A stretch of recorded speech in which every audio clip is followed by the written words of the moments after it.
what you ask is always more important than what you say. And that's why I wanted to share this with you, the power question. Simple question that powers you through all kinds of problems, objections, issues. It powers you towards the solution. Now, what is this power question? It's one word.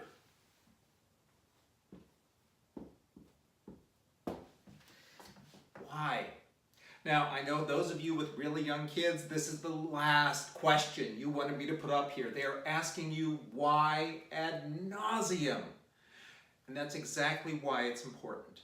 If we think about job descriptions, if children had a job description, there'd be things like sleeping and playing and hugs and kisses, and there'd also be understanding.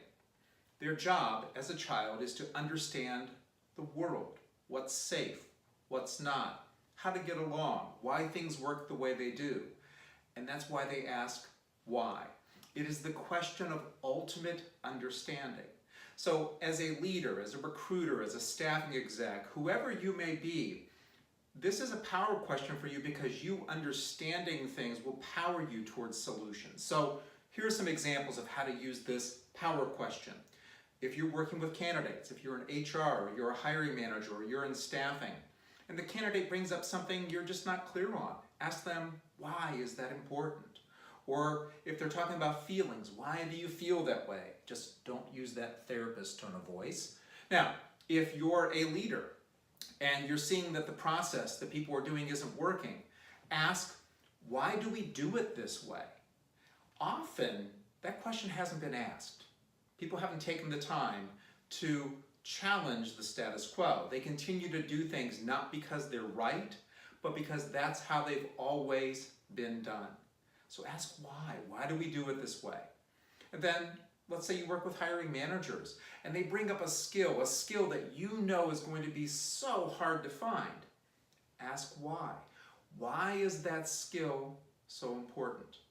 Now, with all of these questions, if you take the responses and ask additional questions, you'll dig deeper. So for example, in that last one, if the hiring manager talks about work that needs to be done, you could then say, well, what other skills might allow that work to be done? And you come up with alternative skills that they hadn't thought of. That's the beauty in the power question. It powers people past the problems into solutions. It powers people past assumptions into new ways of thinking. It powers people past processes that don't work into processes that do work. Whoever you are watching this, you have superpowers. You have lots of them. We all do. We have the power of our presence. We have the power of our voice. And one of the ways we can use that voice is to ask powerful questions. And this is one of my all-time favorites. Why digs deep? And as long as you don't ask it like a 2-year-old, and as often as they do, this thing will power you through many different situations. So use this superpower. Use it for good and watch what happens. You're going to power through all kinds of situations that you might have seemed powerless to overcome in the past. All because you asked one simple question. Why?